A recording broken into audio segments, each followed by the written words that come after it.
Yeah.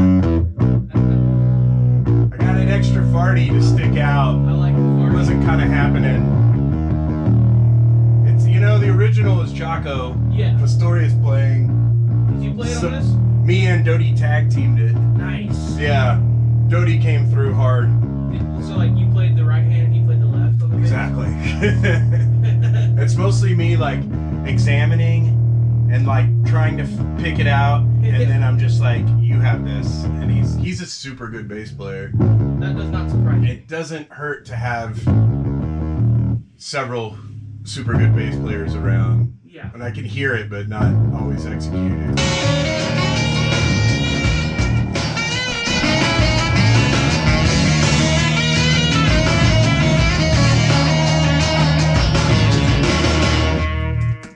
Joni Mitchell hears this. Me too. I wonder what Joni Mitchell's doing. What is this for? Andy Pickett, that guy is putting a compilation together for a good cause. I think it's like a woman's shelter of Tarrant County.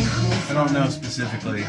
So he's having different people put some covers together. Yeah.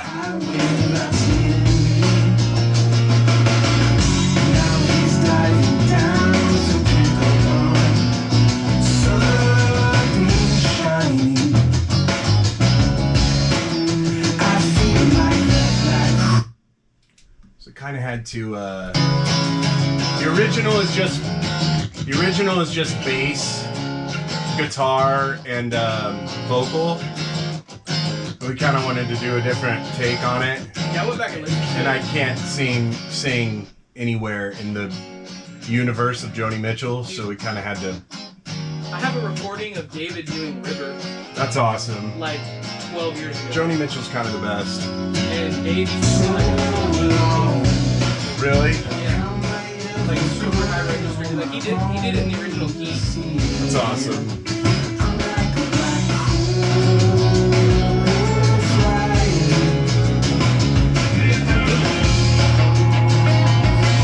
That's Jeff.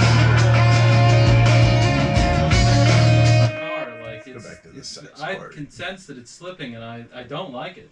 It's very difficult. Like it's very hard to deal with. I definitely noticed.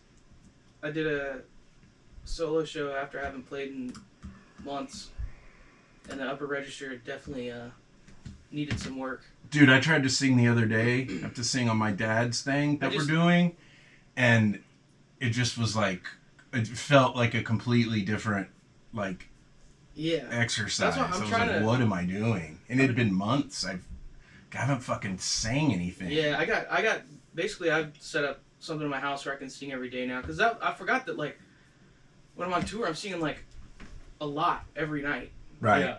And like I gotten the elasticity of my voice up pretty good to where like didn't have to do like a bunch of warm-ups or anything before I go on, but now after you haven't done it in months, right, muscle memory, right.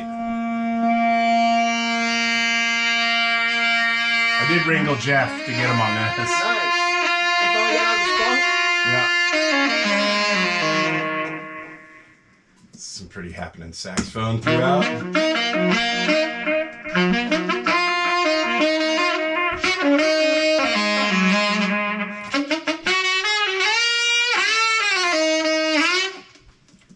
God damn, he's good. Yakety Saxon.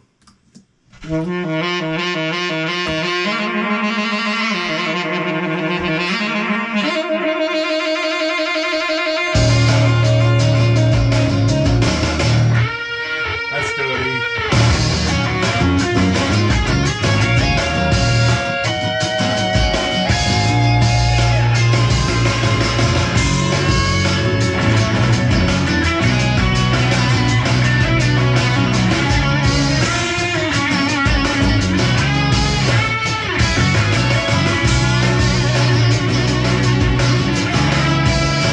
So we thought, since this song's called, or it's called Black Crow, but she keeps saying Blue Sky, so we kept referencing Mr. Blue Sky, the ELO song, and we were like, we need a vocoder.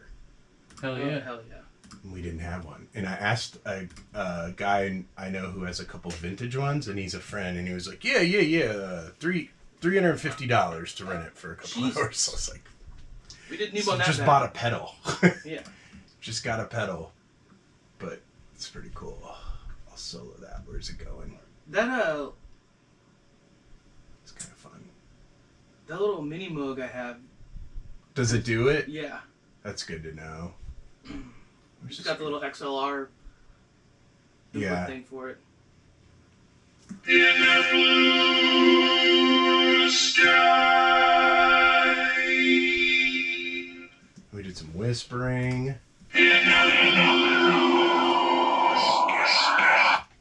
Oh, whoops.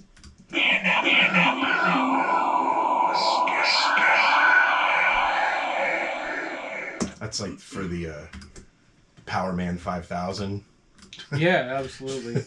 Are they a big influence on you? Huge. And I really draw parallels between Powerman 5000 and Joni Mitchell. Yeah. I mean, that's kind of both like sacred to a certain type of fan base.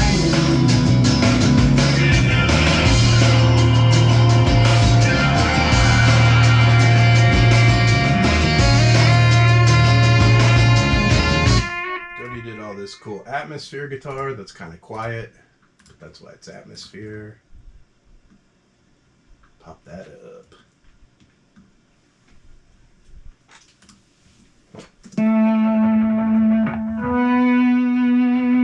So how much do you use all this if it appears like most of it's I never use this thing. Some other people come in and use the studio occasionally. And they use it in tandem sometimes. But I pretty much just, when I'm tracking like a band, treat all of this gear like the console, sort of. And so the microphones will come in to the patch bay, and then that, I could load some tape or something, but that gets recorded to the 24 track. Holy shit. Yeah. And is that like common? Not really much anymore, but a lot of people still use them, you know. And sometimes I won't, you know, just depending on the project and stuff. It adds a warmth. It adds a warmth. And so I track like the basic tracks, the drums and the bass and whatever people are doing first, and then kind of record out of the tape machine into the computer, and then stay in the computer for a lot of it, and then send certain things in and out of the computer to this gear while I'm mixing it eventually. In like a hybrid theory sort of thing. Because if you just record everything straight through that tape, like you gotta splice tape and you gotta... It's like an ancient way of doing it, and it takes forever. I don't know, like, blows my mind to think about like tape ops who used to razor blade everything constantly, and they could do like tons of work in a day, but when you listen to like records like, I don't know, Pink Floyd records that have massive amounts of edits and they had tape machines daisy chained together and shit like that, it's just, I say now, this is like, 25 years people have been. Is it I just would have assumed that like everything just gets recorded digitally, like period.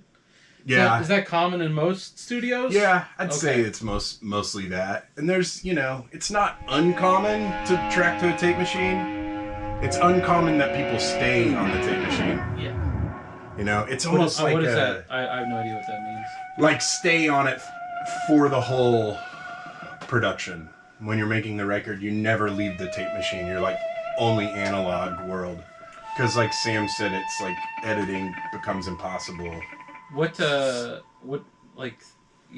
it's almost like you just want the sound of the tape machine. So you have a very, very incredibly built, very expensive like machine to just basically like catch the vibe of now, as opposed to it being the tool necessary to make a record. But like when these are new, this is like a Swiss company, and this is like the last one they made. Around the last model of this they made in the late 80s. And they were like, the Rolls Royce, and they cost that much. They're like 6 figures. Oh shit. Or close to it. And now you can get them, You can get it get them a nice one, 10 grand and under. Okay. You know? Yeah. Just because demand's lower, because most people don't fuck with it. Yeah. For a while, you could get like vintage audio equipment when everybody was going digital. Like people were putting them by early 2000s. Right? Yeah. Like back when everyone were making records out of their room. Right. People were just like. And that was when the technology really hadn't caught up either yet to where you could. So you made a record out of your room as lo-fi. What is it like? David Gray type stuff. Like successful stuff came out of a bunch of stuff in '90s. Yeah. Were just kind of done in project studios, and they are now. Like that's not uncommon at all. Like the laptop record. I'll go to a big studio maybe to mix it or to just like be in a big studio for a week or something. But I mean, this isn't even a big studio. There's an incredible amount of gear, but it's still just like a barn, a project place. And It's better than going to a big studio. That's better, in my opinion. It's better than going to a big studio. It's better. It's cheaper. There's a vibe. There's cows. Yep.